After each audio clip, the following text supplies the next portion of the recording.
Alors, on est à Genèse chapitre 28. Le passage en question ce matin, le titre que j'ai donné, c'est « La vie est une montagne russe ». Je ne sais pas pour vous autres si vous êtes fans de ces événements-là. Mes enfants m'ont emmené souvent et puis à chaque fois, je me dis « Pourquoi je suis là? » J'aime pas les auteurs, j'aime pas ça, les sensations vives. J'aime ça calme, mais les montagnes russes, on monte, et puis quoi après? On descend à haute vitesse. Puis on descend, puis après qu'on a descendu, qu'est-ce qui arrive? On remonte encore, puis on descend, puis on remonte, puis on descend. La vie, c'est comme ça. Et on va voir la vie de Jacob. Il est en train de vivre justement cette expérience des hauts et des bas.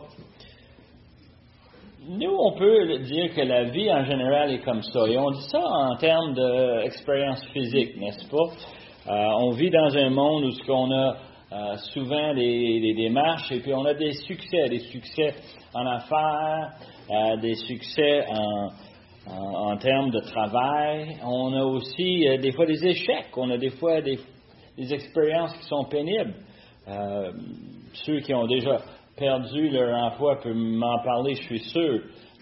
Je l'ai vécu. C'est pas agréable. On perd un emploi, la compagnie ferme ses portes. Et nous, on avait un salaire, on avait des obligations, on a une famille à s'occuper.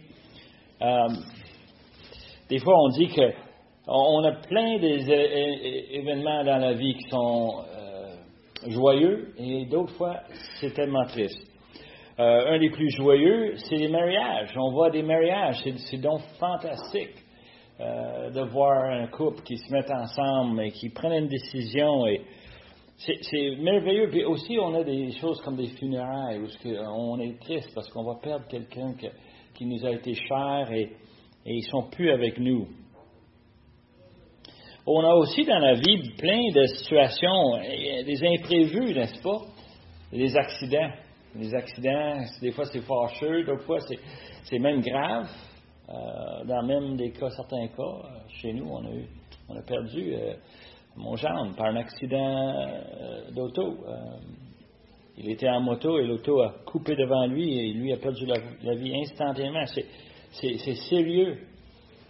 Les événements, les hauts et les bas de la vie. On a tous subi, j'imagine, des maladies. Des simples grippes, mais aussi on a des maladies beaucoup plus sévères, des maladies chroniques où ce qu'on vit avec douleur, une souffrance. C'est dur à regarder le Seigneur pendant tout ce temps-là et dire pourquoi ça m'arrive à moi, pourquoi ça arrive chez nous. Mais de l'autre côté, je ne sais pas vous autres, moi j'allais bénéficier. On vit dans un endroit où on a des soins, tant qu'à moi, presque miraculeux. Parle à Nicolas et il va te parler de l'expérience qu'il a vécue avec Fred et il était vraiment impressionné simplement de voir le système, comment est-ce que le système pouvait monter à la situation et puis donner des soins de qualité et des soins vraiment fantastiques. Moi aussi, je l'ai perçu comme ça et je suis impressionné dans le sens que le Seigneur nous a permis de vivre ici parce qu'ailleurs dans le monde, c'est pas le cas. On n'a pas accès à ces soins-là. Mais aussi dans la vie spirituelle, on a des hauts et des bas. Souvent, on rencontre des gens ici à l'église, comment ça va? Ça va bien, tout est beau. Mais dans le cœur, c'est pas nécessairement le cas. Des fois, on a des situations qui sont tellement pénibles spirituellement. On vit des hauts, on vit des bas. Et il y a des fois où Dieu nous donne des victoires, où on est vraiment heureux, on veut célébrer ce que Dieu nous a fait. Puis d'autres fois, il nous donne des épreuves, et des épreuves difficiles, des épreuves spirituelles, où on se pose la question, pourquoi est-ce que Dieu nous donne ça? La réponse en passant, lorsqu'on a des épreuves, la réponse sec, c'est que Dieu veut nous montrer quelque chose. Soit qu'il veut nous montrer un péché dans notre vie, il veut nous châtier avec une épreuve, et il veut qu'on apprenne.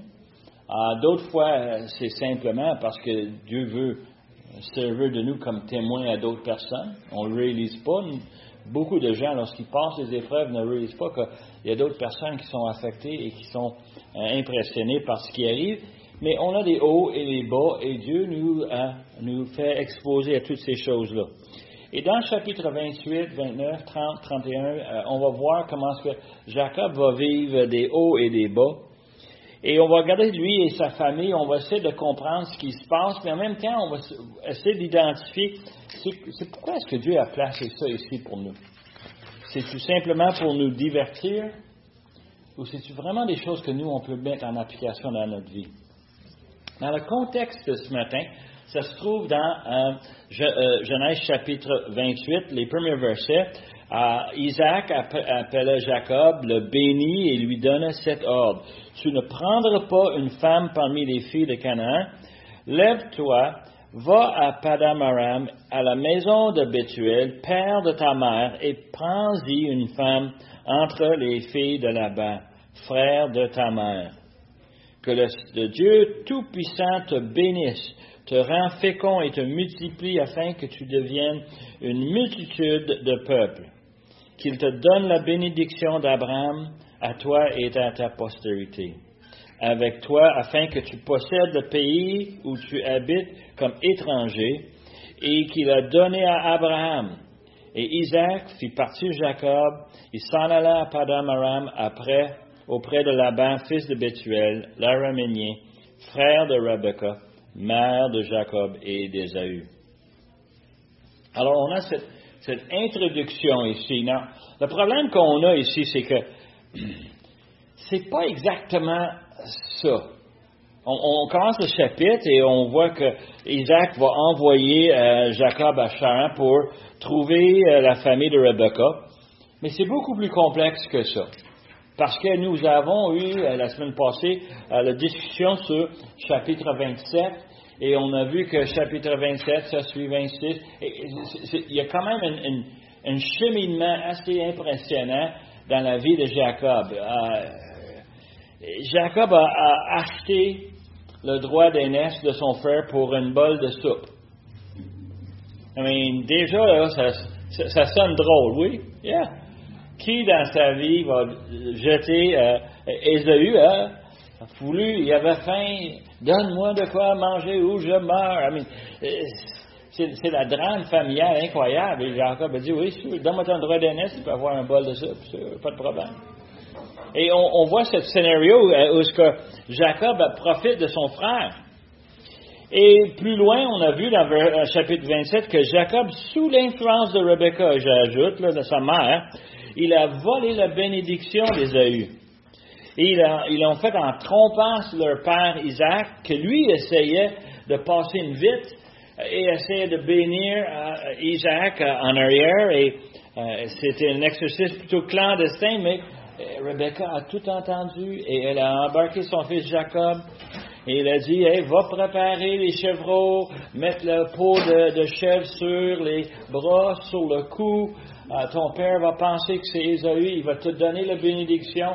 Évidemment, elle aimait Jacob plus. Et le résultat, c'était que le frère Ésaü était furieux, à un point que lui avait planifié. Il avait planifié qu'il était pour tuer Jacob lorsque son père décède. Il savait que son père était près de son lit de mort. Il s'attendait des nouvelles assez rapides qu'il va être lui et son frère, puis c'est lui qui va prendre le dessus, il va tuer Jacob. Rebecca a entendu ses plans et elle a dit, faut que je trouve une façon de sauver la vie de Jacob. Sa façon à elle, c'est d'aller voir Isaac et lui dire quoi? On est tanné des femmes que Ésaü a choisies. Ésaü avait choisi des femmes cananéennes et il a dit, on va envoyer Jacob dans la famille trouver une bonne femme. Et de cette façon-là, il était pour être loin d'Ésaü, loin de cette situation où il va le faire mourir. Et ça complique les choses. Est-ce qu'on voit comment est-ce que la vie familiale, c'est spécial. Et lorsqu'on voit le scénario ici, on se dit, qu'est-ce qu'on va faire? La solution, c'était Isaac l'a pris en main et il a dit, on va donner des instructions à Jacob, on va l'envoyer dans la famille de Rebecca, et on va sauver sa vie, mais en même temps, on va y trouver une femme qui soit appropriée. Quelqu'un dans la même famille, et c'est important à comprendre. Pourquoi la même famille? Dans une famille, on a des valeurs. Les valeurs, ça se communique avec les années, avec les expériences. Nous, les pères, nous sommes habitués, n'est-ce pas, à radoter. On redit et on redit. Combien de fois est-ce qu'on dit aux enfants quoi faire, quoi penser, comment agir? C'est normal. Ça se fait depuis le temps d'Adam. Notre rôle, en fin de compte, c'est d'instruire nos enfants. Et on voit la situation, les valeurs, ça se voit. Nous, chez nous, on a été surpris de voir les enfants sourds qui n'entendent jamais rien et que pourtant, lorsqu'ils ont eu leurs enfants, on commence à entendre sortir de leur bouche des affaires que nous les avons dit pendant des années et des années. Quelle merveille! Qu'eux autres le disent exactement. Tu parles trop fort, baisse le ton, hein? Chicane-toi pas avec ta sœur, avec ton frère. On entend ces choses-là et ils vont se dire des questions. Où est-ce qu'ils ont appris ça? Le Seigneur nous a donné un rôle à faire et la famille, c'est une source de valeur. L'autre chose qu'on voit aussi, c'est que parmi ces valeurs, il y a quelque chose qui était commun dans la famille d'Abraham, de Laban, de Bethuel. Toute cette famille avait une crainte de l'Éternel. On sait qu'ils avaient d'autres idoles, d'autres dieux, mais chaque fois que le sujet d'Éternel arrive, ils deviennent très sérieux, très respectueux. Et c'est quelque chose qui ne se trouvait pas dans les gens qui habitaient le pays de Canaan. Ils n'avaient aucun intérêt à Dieu, aucun intérêt pour le suivre, l'obéir. Alors, c'était quand même des instructions qu'il a données à Jacob. Tu vas y aller, tu vas trouver une femme, ça va être le bonheur total. Nous savons que Rebecca a dit qu'elle va attendre que Ésaü se calme et elle va le faire revenir. Pourtant, on sait très bien en lisant plus loin que c'est pas ça qui est arrivé. C'est pas ça qui est arrivé. Mais elle avait l'espérance de voir son fils. Mais la manière qu'Isaac a donné des instructions à Jacob, c'est pas comme s'il va revenir le lendemain. Dans 2 semaines, il va revenir avec une épouse et tout va être beau. Non, la bénédiction, c'est une postérité qui soit fertile, qu'il ait toute une famille. Et on voit toute cette idée, est-ce que c'est parce qu'Isaac est prophète? Et la réponse est oui. Mais aussi qu'il reconnaît que c'est un voyage qui est assez long, assez spécial. En verset 10 du chapitre 28, Jacob va partir pour Charan. Il va partir de Beersheba. Et juste la géographie, c'est important à reconnaître. Le Beersheba, c'est dans le sud de la Palestine. Et il s'en va à Charan. Charan, c'est dans le nord de Syrie, presque dans le pays de Turquie. Juste des références pour nous autres. C'est quand même un long voyage.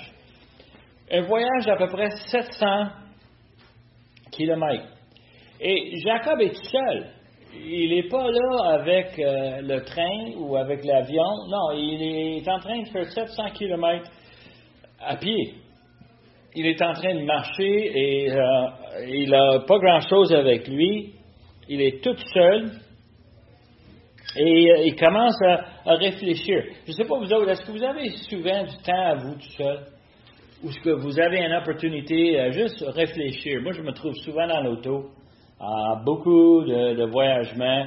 Et souvent, je ne mets même pas la radio, je suis juste en train de penser qu'est-ce qu'on a à faire, qu'est-ce qu'on veut accomplir, qu'est-ce qui va arriver dans le futur, est-ce qu'on est prêt? Et Jacob est en train de faire justement cette expérience-là. Il est certainement en train de réfléchir à tous les événements qui sont arrivés récemment. Penser au fait que Jacob, son frère, Ésaü veut le tuer. Il l'a quand même déjoué. C'est peut-être pas correct ce que j'ai fait. Mais je suis sûr qu'il réfléchit à toutes ces choses-là en marchant. En passant, il n'a pas de Google Maps. Jacob, il s'en va vers le nord. Tout ce qu'il sait, c'est que Charan, c'est vers le nord, on s'en va et puis on espère le trouver. Ça doit être une de ses préoccupations. Comment savoir si je me suis rendu? Je ne veux pas le dépasser, je ne veux pas marcher pour rien. Comment est la façon la plus facile pour me rendre là-bas? Alors, Jacob est préoccupé par toutes ces choses-là et il marche. Et il pense certainement, comme j'ai mentionné au commencement, des choses en haut, des événements fantastiques, spectaculaires, mais aussi des bas. Des éléments dans sa vie où il n'est pas fier, qu'il n'est pas content. Il vit avec une incertitude par rapport au futur. Il ne sait pas s'il va être bien accueilli par la famille de Rebecca. Tu peux voir toutes les choses qui lui trottent dans la tête. Maintenant, ils nous disent ici, dans verset 10, qu'il quitte, il s'en va à Charan, verset 11, il arrivait dans un lieu où il passait la nuit, car le soleil était couché.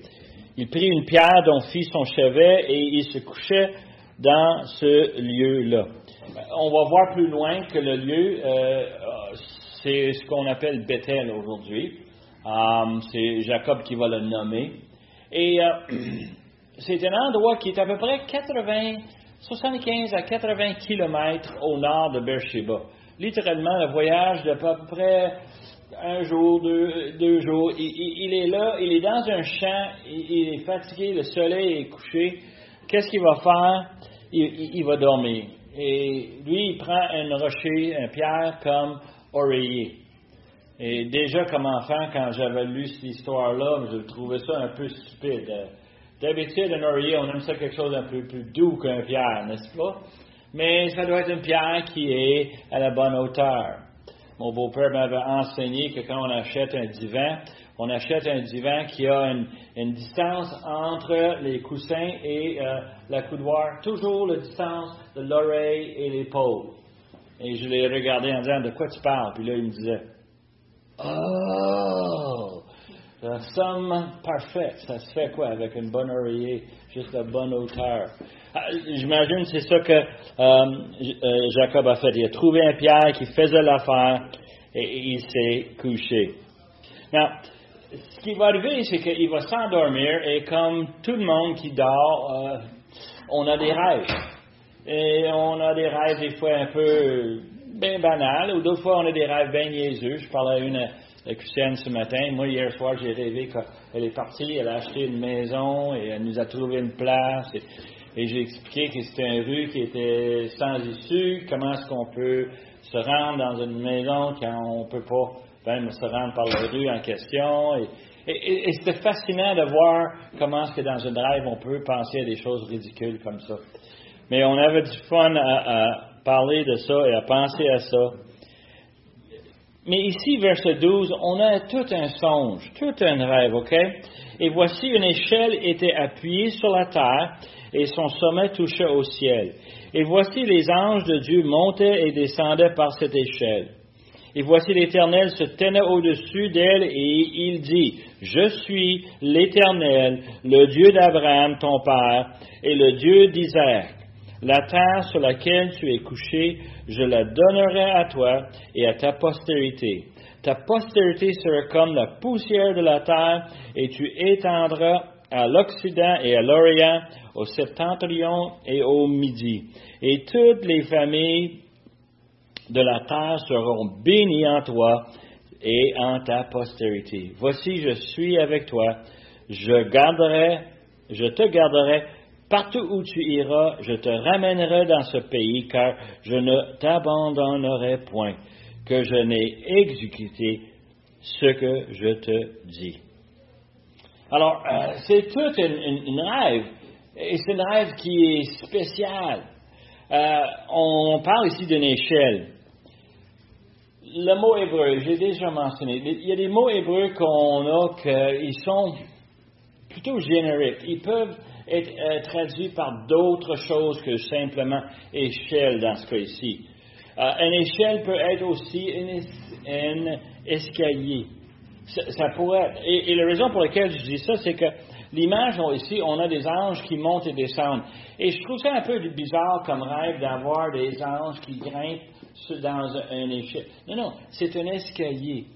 Et la manière qu'on parle, Dieu est en haut et Dieu parle et les anges montent et descendent comme s'ils rendent service à l'Éternel.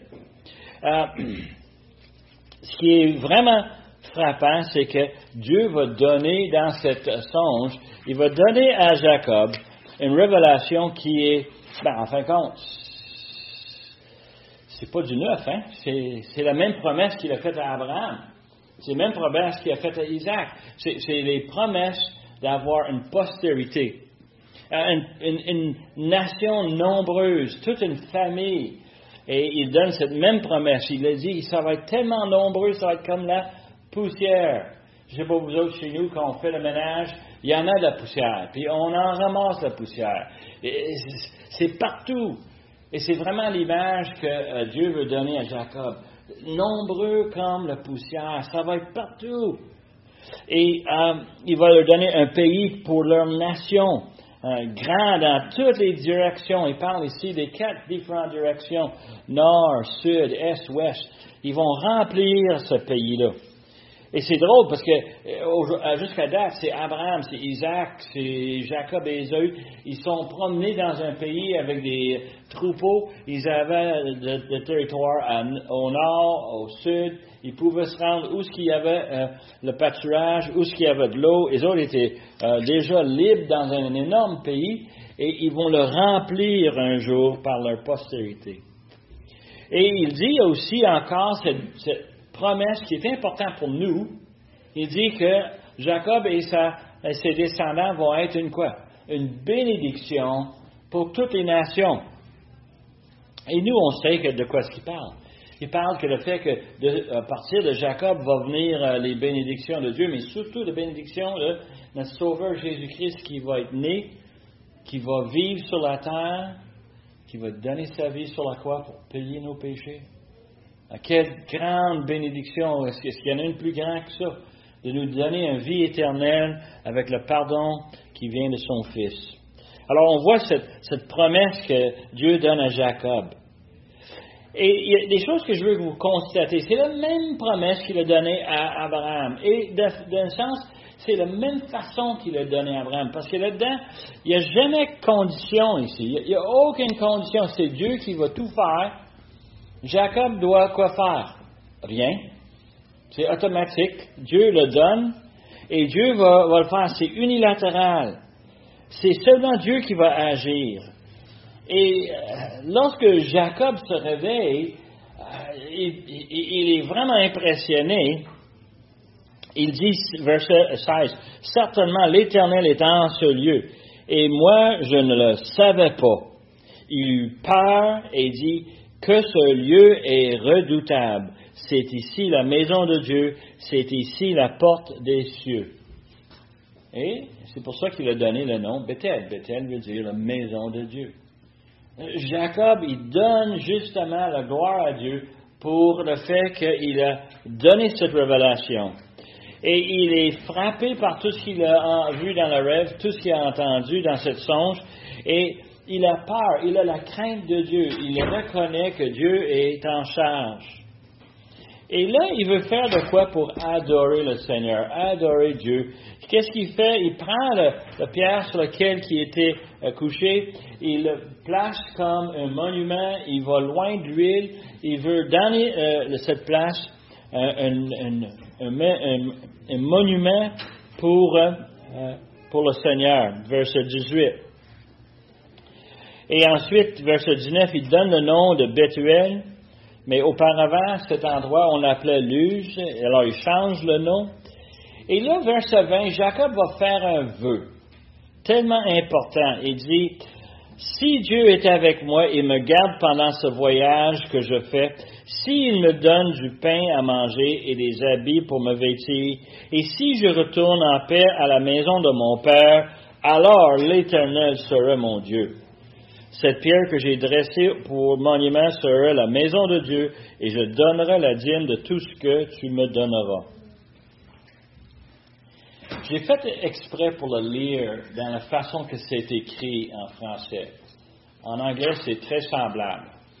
Le problème, c'est que dans l'hébreu, c'est pas écrit tout à fait comme ça. OK? Premièrement, versets 20 et 21, deux fois, Jacob va rendre cette vœu conditionnelle. Il dit si. Dans l'hébreu, il n'existe pas de si. C'est un vœu qu'il est en train de faire. C'est une promesse qu'il est en train de faire. C'est pas conditionnel, pas du tout. Et là, il dit ensuite, alors, devine quoi, dans l'hébreu, il n'y a pas d'alors.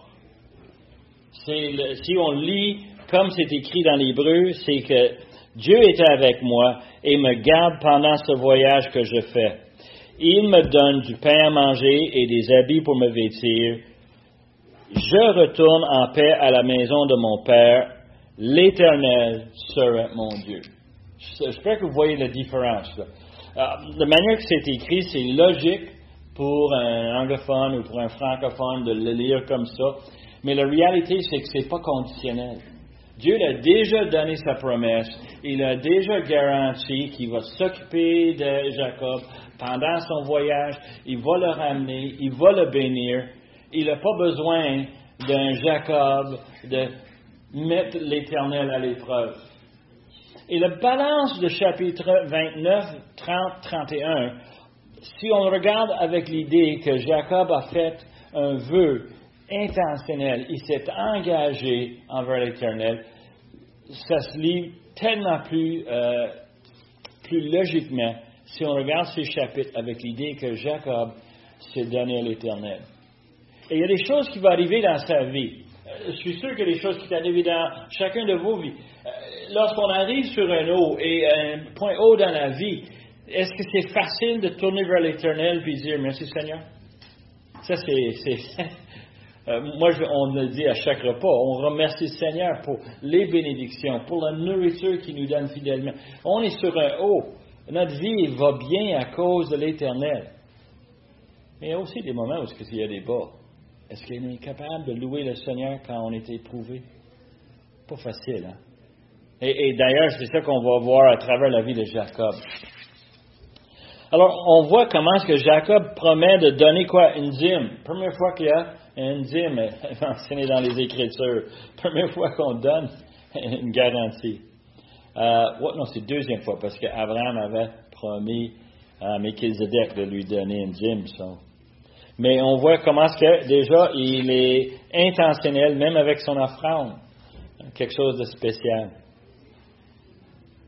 Alors, c'est clairement un point haut pour Jacob. Je ne sais pas si j'étais pour classifier les points dans la vie de Jacob. Moi, je suis tenté de dire que ça, c'est probablement spirituellement la place où il est au sommet. Dieu lui donne une promesse, lui donne vraiment un engagement. Il me semble que c'est une place où on dirait Jacob, là, on ne peut pas battre cela. Mais Jacob va avoir les hauts et les bas, et on va les voir en suivant. Si on regarde chapitre 29, on est rendu là, verset 1. Chapitre 29. On arrive, Jacob se mit en marche. Il s'en allait au pays des fils de l'Orient. Il regardait et voici, il y avait un puits dans les champs. Et voici, il y avait à côté 3 troupeaux de brebis qui se reposaient. Car c'était à ce puits qu'on abreuvait les troupeaux. Et la pierre sur l'ouverture du puits était grande. Tous les troupeaux se rassemblaient là et on roulait la pierre de dessus l'ouverture du puits et on abreuvait les troupeaux. Et on remettait la pierre à la place sur l'ouverture des puits. Alors, je ne sais pas si vous comprenez le mécanique, c'est que tout le monde a des troupeaux. Mais pour avoir de l'eau dans un terrain plus sec, on va creuser un puits. On ne veut pas que le puits devienne contaminé, que quelqu'un tombe là-dedans. On ne veut pas qu'une bête tombe là-dedans. On va mettre un couvercle là-dessus. Le couvercle qu'ils ont, les autres, c'est une roche grande et plat. Et l'idée, c'est qu'on couvre le trou. Et quand on arrive avec nos troupeaux, on arrive tout en même temps et devine quoi? On est plus qu'un berger. Pourquoi? Pour enlever cette pierre-là et pour être capable de donner de l'eau à nos brebis. Lorsqu'ils avaient bien bu, qu'est-ce qu'on fait? On remettait la pierre par-dessus le puits. Alors, Jacob arrive à ce puits-là et il est fatigué, il a voyagé beaucoup. Et là, verset 4, Jacob dit au berger, Mes frères, d'où êtes-vous? Et ils répondirent, nous sommes de Charan. Alors, imaginez-vous Jacob qui réagit à ça. Ouf! Je suis à la bonne place. C'est là où se trouve la famille. Et il leur dit, connaissez-vous Laban, le fils de Nachor? Ils répondirent, nous le connaissons. Il leur dit, est-il en bonne santé? Ils répondent, il en est bonne santé. Et voici Rachel, sa fille, qui vient avec le troupeau de Laban. Il dit, voici, il est encore un grand jour, il n'est-il pas temps de rassembler les troupeaux, abreuver les brebis, puis aller faire les paîtres? Et les bergers répondent à Jacob, nous ne le pouvons jusqu'à ce que tous les troupeaux sont rassemblés. C'est alors qu'on roule la pierre de dessus l'ouverture depuis et qu'on abreuve les brebis. Quand tout le monde est là, c'est le temps. Avant ça, on attend. C'est pour ça que les troupeaux sont là et ils attendent. Alors, Jacob est vraiment sur un haut ici dans sa vie. Parce que l'objectif, c'est de trouver Charan. Il l'a trouvé. Et en plus, il trouve déjà un des filles de Laban qui arrive. Pour lui, là, c'est fantastique. En préparant, je me suis dit, y a-t-il des similarités entre Jacob et dans le chapitre 24, le serviteur d'Abraham qui a envoyé son serviteur?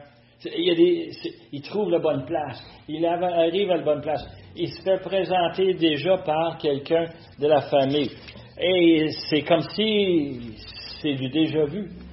Et on pose la question, comment ça se fait que ça arrive? Ben, c'est simple. Nous, on sait. On sait qu'est-ce qui arrive ici. En arrière de cette histoire-là, c'est quoi? C'est la main de Dieu. La main de Dieu qui organise toutes choses. Alors, verset 9, comme il leur parle encore, survint Rachel avec le troupeau de son père, car elle était bergère lorsque Jacob vit Rachel, fille de Laban, frère de sa mère, et le troupeau de Laban, frère de sa mère. Il s'approchait, il roula la pierre de dessus de l'ouverture du puits, et il abreuvait le troupeau de Laban, frère de sa mère. Et Jacob baisa Rachel, et il élevait la voix et pleura. Jacob apprit à Rachel qu'il était parent de son père et qu'il était fils de Rebecca, et elle courut l'annoncer à son père. Dès que Laban eut entendu parler de Jacob, fils de sa sœur, il courut au-devant de lui. Il l'embrassa et le baisa et il le fit venir dans sa maison. Jacob raconta à Laban toutes ces choses, et Laban lui dit, « Certainement tu es mon os et ma chair. » Et Jacob demeura 1 mois chez Laban. C'est un passage où le récit passe très rapidement, mais il y a quelque chose qu'il faut constater. Un, c'est Jacob, quand il voit Rebecca, la réponse c'est quoi? Ouh là là! Hein? Il est impressionné. Wow! Et puis Laban est tellement content de recevoir un membre de sa famille. L'hospitalité, c'est vraiment spécial dans sa famille. Il a vraiment hâte d'entendre toutes les nouvelles et Jacob lui raconte tout. Je me suis demandé, pensez-vous qu'il a répondu à tout ce qui est arrivé? Pensez-vous qu'il a tout dit? Probablement pas tout. Mais il est certainement capable de donner des nouvelles à Laban. Et Laban est convaincu par cela que oui, c'est définitivement, c'est membre de ma famille. C'est mon chair et mon os. Comme prévu, Jacob était envoyé pour rester chez Laban. Il reste 1 semaine, il reste 2 semaines, il reste 3 semaines, finalement il reste 1 mois. Et il faut comprendre qu'à travers tout cela, il y a des choses qui arrivent dans la maison. Il est là 1 mois et puis évidemment, il va aider son oncle. Et puis, verset 15, Laban dit à Jacob, « Parce que tu es mon parent, me servirais-tu pour rien? Dis-moi, quel serait ton salaire? » Or, Laban avait 2 filles. L'aînée s'appelait Léa et la cadette Rachel. Léa avait des yeux délicats, mais Rachel était belle de taille et belle de figure. Jacob aimait Rachel et dit, je te servirai 7 ans pour Rachel, la fille cadette. Pour citer mon petit-neveu, c'est l'amour. Hein? Travailler 7 ans pour une fille, wow! Si vous prenez votre salaire, vous multipliez fois 7, ça fait beaucoup de sous pour gagner cette demoiselle-là. Hein? Elle n'est pas venue bon marché. Non, non, non. Il a travaillé 7 ans pour l'avoir. Et 7 ans, c'est quelque chose. Mais pour lui, ça, c'est le salaire qu'il désire. Il veut une épouse. Il veut une épouse de la famille. C'est ça qu'il avait comme instruction. Et il voit la fille, et la fille est belle. Lui, il pose la question, ça peut être mieux que ça? Jamais de la vie. Et il est prêt à travailler tout ce temps-là. Et Laban lui répond, verset 19, que j'aime mieux te le donner que le donner à un autre. Reste chez moi. Et ainsi Jacob servit 7 années pour Rachel, et elle fut à ses yeux comme quelques jours, parce qu'il l'aimait. Hein? C'est-tu donc beau, l'amour? Ah oui. 7 ans de travail dur. Ah, c'est juste comme quelques jours. Pierre. Ça veut dire quoi les mains en dessous du menton? Oh, l'amour. C'est parce que mon neveu, quand il était petit, on regardait la télévision, il me regardait le grand-papa. Il dit, hey, mon neveu, il me dit, mon oncle, l'amour. Mais c'est ça. Il est embahi, il est embarqué, il est tellement content. Qu'est-ce que tu veux? C'est-tu donc bon? C'est-tu donc merveilleux? Quelle histoire fantastique! On termine là puis on s'en va. Tout le monde est content. Non, ça ne termine pas là. Hein. Eh bien, mais c'est certainement pas un point bas dans la vie de Jacob. À ce moment-là, tout va comme sur des roulettes. C'est merveilleux. Verset 21, ensuite Jacob dit à Laban, donne-moi ma femme car mon temps est accompli. Il a fait ses 7 ans. Okay? Et j'irai vers elle, d'une façon gentille, de dire quoi? Je vais le prendre comme épouse et elle va devenir la mère de mes enfants. Je suis excité de la voir. Laban réunit tous les gens du lieu et fit un festin merveilleux. Et le soir, il prit Léa, sa fille, il l'amena vers Jacob, il s'approchait d'elle, et Laban donna pour sa servante à Léa, sa fille Zilpa, sa servante. Et le lendemain matin, voilà que c'était Léa. Alors Jacob dit à Laban, « Qu'est-ce que tu m'as fait? N'es-tu pas pour Rachel que j'ai servi chez toi? Pourquoi m'as-tu trompé? » Toute une surprise. C'est pas Rachel. Alors, moi, j'ai eu beaucoup de misère avec ce parti de passage. Toute la semaine, j'essaie de débattre comment on présente ça comme faux. En lisant différents commentaires, on constate qu'il y a énormément de différences d'opinion. Ça se peut que une fête d'une semaine, c'est une fête longue et vraiment grandiose.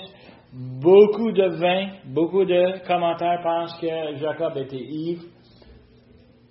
Moi, je ne suis pas convaincu. Il y en a d'autres qui disent non, c'était parce que c'est la nuit, il n'y avait pas d'électricité, c'est noir, ils ne pouvaient pas voir. Non. Moi, il me semble qu'ils doivent, après 7 ans, connaître la différence entre ces deux filles-là. Non? Il y en a un commentaire que j'ai trouvé quand même bien, c'est que la tradition, c'est que lorsqu'on est engagé envers quelqu'un, une fille va mettre une voile. Et elle va faire ça jusqu'à le soir de ses noces. Et on voit cette situation, peut-être elle a été cachée, mais en tous les cas, Jacob se fait déjouer. Un point bas dans sa vie. Hein? Son oncle, maintenant son beau-père, l'a déjoué. Quelle surprise! Et moi, j'ai beaucoup de questions. On n'a pas le temps ce matin, mais j'ai beaucoup de questions. Je suis sûr que vous en avez. C'est quoi ce qui trottait en arrière la tête de Laban de faire une telle affaire? Il faut que tu penses. Sérieusement, il faut penser que Laban, est-ce qu'il aime sa fille? Lui jeter dans une situation comme ça, il me semble que ça risque d'aller mal. Ça risque de virer très mal pour sa fille. Et pourquoi est-ce que Laban fait ça? Pour que Jacob soit fâché avec lui? Il semble qu'il voudrait récompenser son fils. L'entente était faite pour Rachel et puis pourtant, il a donné Léa. Comment est-ce que Léa peut s'embarquer dans ces jeux-là? Moi, je vois cette situation où Léa va dire à son père, es-tu malade? Non, non, non. C'est pas ça que Jacob veut. C'est pas ça qu'il veut. C'est pas correct. Mais Léa, elle semble embarquer dans le jeu. Aussi Rachel dans tout ça. Il me semble qu'il doit y avoir quelque part dans la maison une fille qui crie à toute tête, non? C'est mon mari, pas elle. Et on peut voir comment est-ce que ça va juste mettre la chicane dans la famille. Si on pose toutes les questions qu'on a dans notre esprit, on se pose, Seigneur, qu'est-ce que tu fais? Comment tu peux permettre cela? C'est une situation tellement pénible. Mais dans le temps, il ne doit pas marier la personne la plus vieille. Verset 26. C'est exactement, verset 26. Laban dit, c'est point la coutume dans ce lieu de donner la cadette avant l'aîné. Ouais, tu aurais pu me dire ça avant que je fasse les 7 ans, non? Hein? Il me semble que ça s'explique, ça. Et littéralement, est-ce que c'est vraiment honnête, intègre? Moi, je trouve que c'est caché quasiment. Alors, verset 27. Achève la semaine avec celle-ci, et nous te donnerons aussi l'autre pour le service que tu feras encore chez moi pendant un autre 7 nouvelles années. Jacob fit ainsi, et il achevait la semaine avec Léa. Puis, Laban lui donna pour femme Rachel, sa fille. C'est toute une excuse, Jacques. Je m'excuse. Mais, et si c'était le cas, dis-moi-les.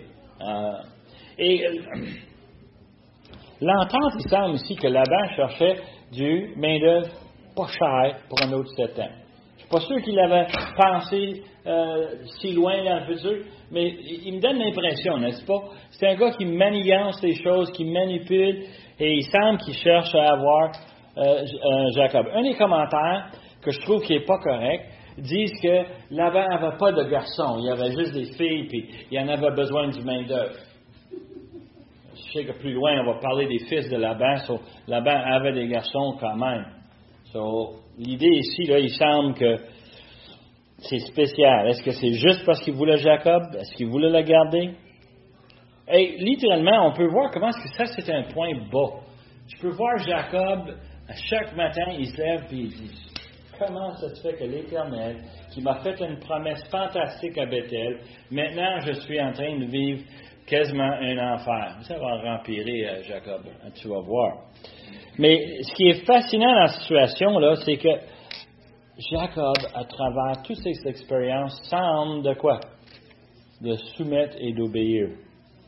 Est-ce que c'est parce qu'il était un lavette? Mais on va voir plus loin qu'il n'est pas un lavette. Mais de l'autre côté, il semble qu'il réalise que c'est ça qu'il doit faire pour avoir Rachel. Il va le faire. Et on dit qu'il est en amour. Là, je me demande, est-ce que c'est amour ou c'est simplement parce qu'il veut s'obéir, soumettre à ce que Dieu lui donne dans la vie? Et c'est fascinant de voir cette obéissance dans les épreuves. Jacob est un exemple flagrant pour nous. La question que je me demande par conclusion ce matin, c'est simplement de regarder l'injustice. L'injustice que Jacob a vécue. Est-ce que ça ressemble des fois à l'injustice qu'on a chez nous, dans notre société? On a rien qu'à regarder les manchettes, les nouvelles, et on est exposé à des choses que ça n'a pas du sens. Quand même qu'on voit ça, qu'on vit ça. Comme il y a l'injustice que les croyants peuvent vivre. On paraît que le premier ministre du Québec veut interdire les prières en public. Yeah. Moi, ça ne me fait rien parce que je ne prie jamais en public. Mais moi, je prie en public tout le temps parce qu'ils disent prier sans cesse. Mais l'idée, c'est qu'ils ne veulent pas qu'on ait aucun élément religieux qui rentre dans la vie quotidienne. Et ça, là, c'est pas correct parce que la vie est spirituelle, veut pas. Tout ce qu'on fait, en arrière de tout ça, là, il y a des croyances. Malheureusement, la vaste majorité des gens aujourd'hui, leur Dieu, c'est qui? C'est eux-mêmes. Ils veulent satisfaire eux-mêmes. Pour nous, on... du sujet, où est le pardon dans ça? Et justement, où est-ce qu'il est le pardon? Et es-tu là? Et la réponse, c'est que j'ai l'impression que le pardon vient de Dieu, il ne vient pas de l'homme. C'est pas de nous, hein? Mais nous, on vit dans un monde où c'est plein de périodes bas, les choses qui arrivent dans notre vie, les choses, des drames, les situations pénibles. La semaine passée, on a vu la révolution en Syrie. On a beaucoup de misère à décompter le nombre de personnes qui sont décédées dans une situation semblable. Et quand on voit ça, c'est incroyable. On ne peut pas retrouver ces jeunes qui sont morts, les aînés qui sont morts à cause des bombes, à cause de tous les combats inutiles dans l'Ukraine. Et on voit toutes ces situations et on se pose la question, où est la justice de Dieu? Où est-ce qu'est la justice de Dieu? Il ne se trouve pas là. C'est vraiment une question de pénible. Il y aura une justice, mais à la fin des temps. Et ça, c'est une réalité. Parce que quand on regarde en arrière dans notre vie, on regarde les choses qui sont arrivées, là, on est capable de dire, oui, je vois l'Éternel qui est en train d'agir dans les situations, dans les épreuves qu'on a vécues. Je suis capable de voir certaines choses. Mais le futur, j'ai hâte de le voir. Et moi, je suis convaincu, comme toi, Charles, que ça s'en vient. Ça s'en vient, oui. Le plan de Dieu, c'était un plan différent. Je ne sais pas vous autres, moi je regarde les Écritures, je regarde la vie de mes ancêtres, ma famille, de moi-même, même ma vie, et je vois les choses que Dieu est en train de faire. Et la première réaction, c'est que je me dis, c'est pas comme ça que je l'aurais fait. Et je réalise que le plan de Dieu est différent. Et Jacob est en train d'y goûter, hein. Lui avait toutes sortes de plans. Il avait le droit d'aînesse qu'il a eu, il a la bénédiction de son père. Et il semble que lui, il organise des choses de sa façon. Il sait que depuis qu'il est dans le ventre de sa mère, Dieu a déjà dit que c'est lui qui va tout avoir, ces choses-là. Mais il travaille très fort pour obtenir ce que Dieu va lui donner anyway. Dieu va lui donner quand même. Et pourtant, lui, il se force. Et là, il arrive un moment dans sa vie où les choses deviennent difficiles, pénibles. Est-ce que ça change les promesses de Dieu envers lui? Jamais. Les promesses sont toujours là. Il va arriver, veut pas. Et pourtant, de forcer la note, comme on fait, c'est comme si on renie la souveraineté de Dieu. Au lieu de se mettre à genoux et simplement dire, Seigneur, montre-nous qu'est-ce que tu veux faire. On voit que Jacob, quand même, semble être soumis. Et même avec l'épreuve de son oncle, il reste fidèle. Et je pense que ça, c'est pour nous un exemple important. De toutes les choses que Jacob fait mal, il y a une affaire qu'il semble faire, c'est qu'il se soumet dans la vie. Il est prêt à attendre à ce moment-ci, à ce que Dieu va lui bénir. Et ça, c'est important pour nous. Nous, on devrait être patients. Et on devra être à genoux devant l'Éternel. On lui amène nos soucis, on lui amène nos épreuves et on lui demande de nous aider à passer à travers pour qu'on puisse apprendre ce que Dieu veut qu'on apprenne.